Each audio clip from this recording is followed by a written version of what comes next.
आज के इस लेक्चर के माध्यम से aggregate evaluation for Marshall method of dense graded bituminous design के बारे में समझेंगे। इसका जो स्पेसिफिकेशंस है वो आईआरसी ट्रिपल 2009 में दिया गया है। जो हम लोग एग्रीगेट यूज करते हैं वो दो प्रकार के होते हैं। एक होगा कोर्स एग्रीगेट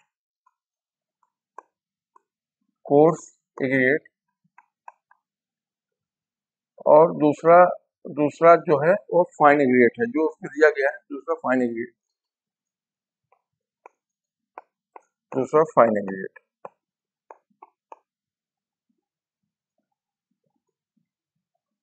जब हम एग्रीगेट का सीव एनालिसिस करते हैं तो उसके लिए जो डेंस ग्रेडेड बिटवीनस मिक्स के लिए जो सीव यूज में लाई जाती हैं उसके पार्टिकल साइज एनालिसिस के लिए, वो है 37.5 mm की, 26.5, इसके बाद में 19 mm की, फिर इसके बाद में आ जाती 13.2 mm की,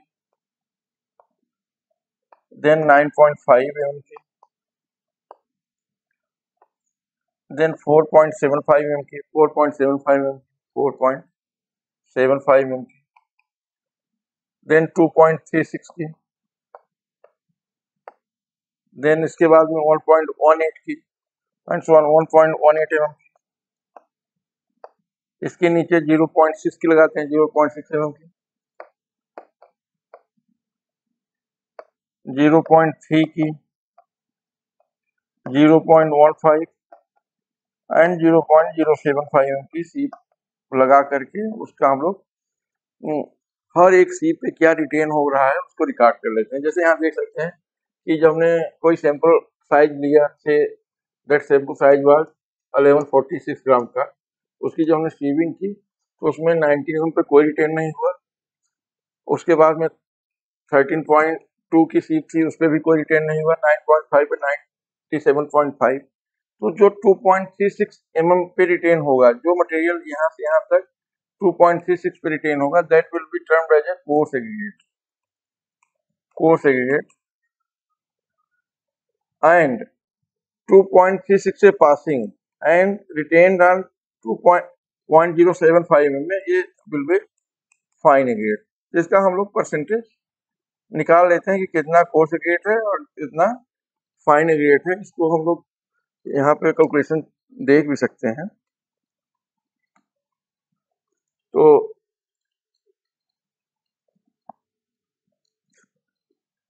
जो 9.5 है, 97.5 प्लस 214.6 प्लस 2.36 पे रिटेन है 231.7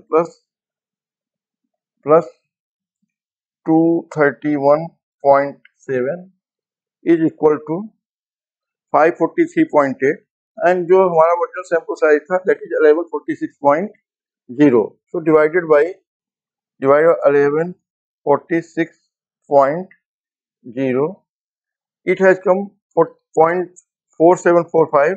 हम इसको परसेंटेज में बना लें 100, तो इट हैज कम 47.45। तो जो मेरा कोर्स एग्रीगेट का परसेंटेज है इस सैंपल में that is 47.45%। Likewise we can calculate for the fine aggregate also. तो फॉर फाइन एग्रीगेट 1.18 पे है 215.8, 0.60 पे 116.3 प्लस 116.3, 0.30 पे 90.4 प्लस 90.4, 0.15 पे 75.2 प्लस 75.2, 0.075 पे 57.8 plus 57.8 equal to 555.5 divided by 11 46 this weight, so we will get the percentage of it divided by 11 46, it has come 48 point into 100 कर देंगे, so it has come 48.47. so जो इसमें फाइन एग्रीगेट का percentage है that has come 48.47%. so यहाँ पर कितना percent इसमें कोर्स एग्रीगेट है जो कि 2.36 mm पे रिटेन होता है और 2.636 mm से पासिंग और 0.075 mm पे रिटेन जो होता है दैट इज फाइन एग्रीगेट, वो 48.47 है. इस तरह से हम लोग एग्रीगेट का सीव एनालिसिस करके कोर्स एग्रीगेट और फाइन एग्रीगेट की मात्रा को पता कर लेते हैं. जो फाइन एग्रीगेट है उसका जो सैंड इक्विवेलेंट वैल्यू हो, it should not be less than 50%. जो हम सैंड इक्विवेलेंट वैल्यू निकालते हैं height of sand divide by height of clay, एक स्टैंडर्ड मेथड से जिसका IS 2720 पार्ट 37 में मेथड दिया गया, उस टेस्ट मेथड से हम लोग इसको डिटरमाइन करते हैं. It should not be less than 50%, should not be less than 50, greater than 50% होना चाहिए सैंड इक्विवेलेंट वैल्यू. और जो इसका PI है, PI should be not more than 4. PI means liquid limit minus plastic limit LL minus PL. तो वो जो है should not be greater than 4. so liquid limit वो होता है जो plasticity index of a soil is measure of its ability to undergo deformation without cracking. तो हम लोग इसका जो पार्ट 5 में इसका दिया गया है कैसे इसको हम निकालते हैं, तो 2720 पार्ट 5 से इसको निकाला जा सकता है. तो टेस्ट मेथड हम लोग पीछे वीडियो में पढ़ चुके हैं और आगे भी आने वाले वीडियो में इसको फिर how to determine liquid limit, how to determine plastic limit, how to find out sand equivalent value, all this test method we can take up in the coming video और previous video can be referred. So उसमें जो physical properties of coarse aggregate दिया गया है IRC 111 2009, IRC 111 2009 में जो physical properties of coarse aggregate होनी चाहिए वो इस प्रकार से है. Particle shape, flakiness and elongation index combined maximum 35% होना चाहिए, 35%. और उसका जो टेस्ट मेथड है IS 2386 पार्ट 1 में दिया गया है. लॉस एंजलिस एब्रेशन वैल्यू या एग्रीगेट इम्पैक्ट वैल्यू, इनमें से कोई एक स्ट्रेंथ पैरामीटर हम लोग को डिटरमाइन करना होता है. तो लॉस एंजल्स जो इसका एब्रेशन वैल्यू होता है ये भी मैक्सिमम 35 होना चाहिए, मैक्सिमम 35%. और फॉर BC के केस में 30 होना चाहिए. ये हम BC के लिए देख रहे हैं तो 30 होना चाहिए. और ऐसे एग्रीगेट इम्पैक्ट वैल्यू BC का हम लोग कर रहे हैं तो 24%. और जब हम DBM कर रहे हैं तो it can be 27% maximum. AIB जो है इसका इम्पैक्ट वैल्यू, इसका जो टेस्ट मेथड है IS 2386 पार्ट 4 और लॉस एंजल्स का भी IS 2386 पार्ट 4 में दिया गया है. वाटर एब्जॉर्प्शन 2%, 2386 पार्ट 3 में इसका टेस्ट मेथड दिया गया है, 2386 पार्ट 3 में दिया गया है. Coating and stripping of bitumen aggregate, stripping value जो हम लोग करते हैं और जो क्लीनलीनेस ग्रेन साइज एनालिसिस निकलता है तो मैक्सिमम 5% पासिंग 75 माइक्रोन सीप से 5% से ज़्यादा पास नहीं होना चाहिए. Material should not pass more than 5%. So that is cleanliness, maximum 5% passing 0.075 mm सीप. इसका 2386 पार्ट 1 में दिया गया है. जो हम लोग फिलर यूज करते हैं इसमें फिलर में राख, डस्ट, ये सब हम लोग यूज कर सकते हैं. और हाइड्रेटेड लाइम ऑलवेज प्रेफरेबल होता है जो कि इसके अंदर encourages very good anti stripping and anti oxidant properties. तो लाइम जो हम यूज करते हैं as a filler that is very good. और इसके अलावा हम लोग राख डस्ट भी यूज कर सकते हैं. और ज़्यादातर राख डस्ट यूज होता है जहाँ ज़्यादा स्ट्रिपिंग है वहाँ पे हम लोग हाइड्रेटेड लाइम या सीमेंट का यूज करते हैं.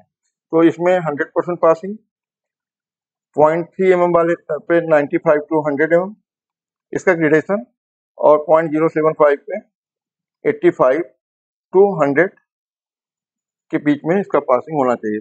इसका भी प्लास्टिसिटी इंडेक्स जब हम लोग निकालें तो should not be greater than 4। जो भी मटेरियल यूज कर रहे हैं, यदि हम लोग लाइम या सीमेंट यूज कर रहे हैं तो इसकी जरूरत नहीं है, पीआई निकालने की जरूरत नहीं है। तो फिलर का ग्रेडेशन इस तरह से होता है कि जो 0.6 mm की सीप है उसमें 100% पास हो जाए, 0.3 की है 95 to 100% पास हो सकता है, और जो 0.075 की 85 to 100। जो कंबाइंड ग्रेडिंग रिक्वायरमेंट दी गई है टेबल 7 में, IRC 111/2009 के टेबल 7 में दी गई है कि जो हम लोग ग्रेड 1 का DBM तैयार कर रहे हैं तो उसमें जो एग्रीगेट हो उनके साइजेस क्या होना चाहिए, मैक्सिमम एंड मिनिमम, और जो हमारा क्या कहते हैं, यदि हम ग्रेड 2 का यूज कर रहे हैं तो उसमें maximum and minimum size of aggregate क्या होना चाहिए। तो इसमें जो दिया गया है जो community percentage weight of total aggregate passing, तो जो ग्रेड 1 के लिए, ग्रेडिंग 1 के लिए जो कि नॉमिनल मैक्सिमम एग्रीगेट साइज 37.5, ये कोई एग्रीगेट की साइज उसमें यदि एक 4 एग्रीगेट पहले तो 10% था, 4 एग्रीगेट भी रुक जाता है, उसकी नॉमिनल मैक्सिमम एग्रीगेट साइज हो जाएगी। उसका ग्रेडेशन इस प्रकार से रहेगा 37.5 पे 95 to 100%, 26.5 पे 63 to 93, 19 पे इसमें नहीं रिक्वायरमेंट है, 13.2 पे 55 75 के बीच में होना चाहिए।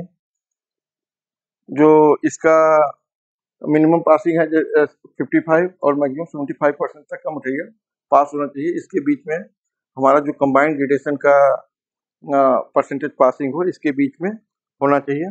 9.5 की रिक्वायरमेंट नहीं है। 4.75 पे 50, 4.75 में 38 to 54, 2.36 में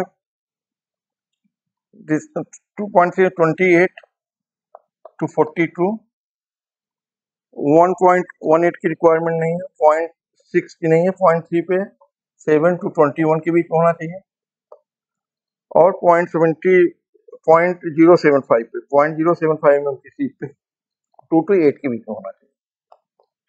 ऐसे जब हम ग्रेड 2 का यूज कर रहे हैं तो वहाँ की रिक्वायरमेंट है, तो इस पे है 37 पे तो 100%, 26 पे 90 to 100,